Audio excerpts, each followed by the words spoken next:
পুরুলিয়ার site scene দেখার জন্য তোমাদেরকে সঙ্গে নিয়ে চলে এসেছি নতুন একটি ট্রাভেল ব্লগে। তোমরা থাম্বনেল দেখে বুঝেই গিয়েছো কোথায় এসেছি। আমরা চলে এসেছি পুরুলিয়া।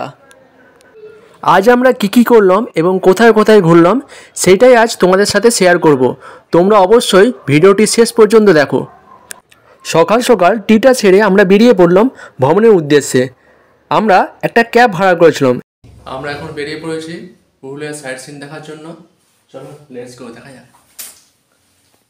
প্রাকৃতিক সৌন্দর্য দেখতে দেখতে পাহাড়ি মনোরম পরিবেশ উপভোগ করতে করতে আমরা পৌঁছে গেলাম আমাদের নতুন ডেস্টিনেশনের উদ্দেশ্যে। দুপাশে পাহাড় আর মাঝখানে আঁকাবাঁকা পথ বেয়ে আমরা চলেছি আমাদের গন্তব্যের দিকে। এই মনোরম সৌন্দর্য তোমাদের শহরের কোলাহল থেকে মুগ্ধ করে দেবে। আর চারিদিকে সবুজ গাছপালা দেখে মনটা যেন জুড়িয়ে যাচ্ছিল।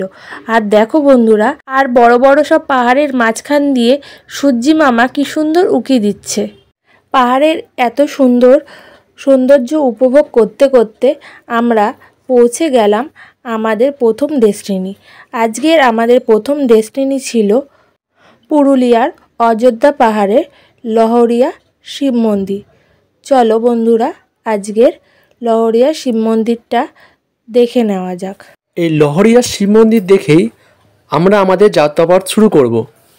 বাঘমুন্ডি থেকে লহরিয়া শিব মন্দিরের দূরত্ব 3 থেকে 4 কিলোমিটার।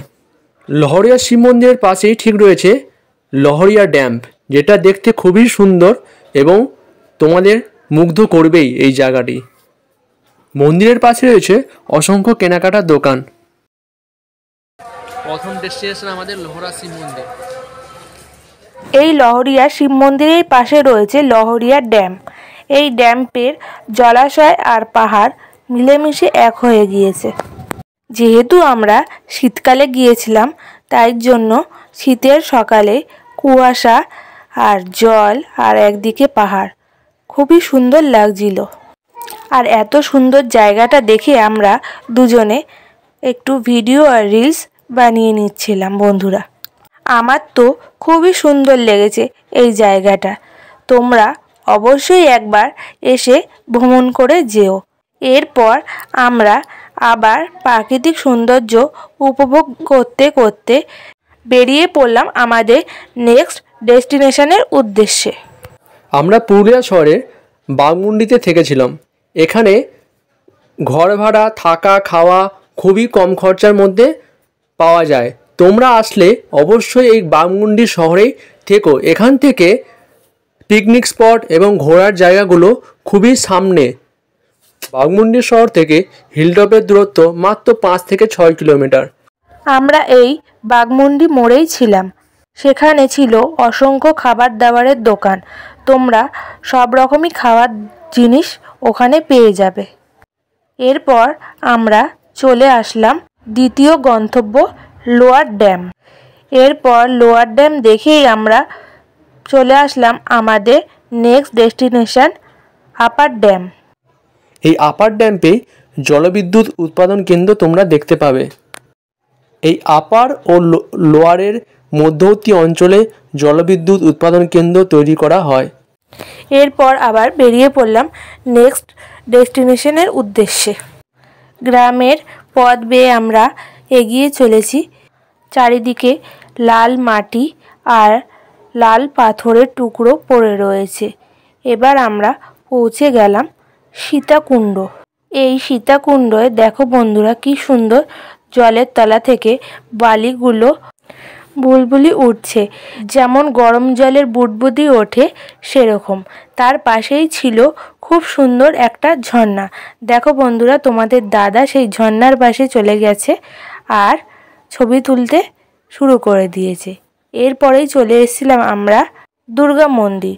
দুর্গা মন্দির দর্শন করে আমরা আমাদের পরবর্তী স্থানে, এটি হলো ময়ূর পাহাড়। দেখো বন্ধুরা, রাস্তাটা কীরকম খাদযুক্ত। আর এরপর আমরা এই পাহাড়ে উঠে পড়েছি। পাহাড়ের থেকে আশেপাশের দিকটা কুয়াশাচ্ছন্ন আর ছোট ছোট পাহাড় দেখা যাচ্ছে আর খুব সুন্দর লাগছিল। আর চারিদিকে দেখো কি সুন্দর গাছপালাগুলো। ময়ূর পাহাড় দেখে আমরা বেরিয়ে পড়েছিলাম মার্বেল লেকের উদ্দেশ্যে।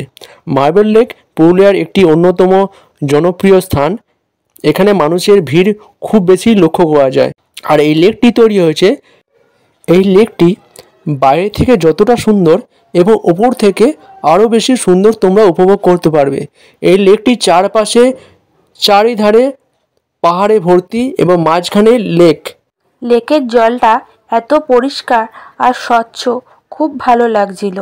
চারিদিকে পাহাড় আর মাঝখানে লেক, খুব সুন্দর লাগছিল। তাই বন্ধুরা, তোমরা চাইলেই একবার পুরুলিয়া এসে ভ্রমণ করে যেও। আর এত সুন্দর জায়গাটা দেখে ভিডিও না বানালে কি হয়, তাই আমি একটু ভিডিও বানিয়ে নিচ্ছিলাম।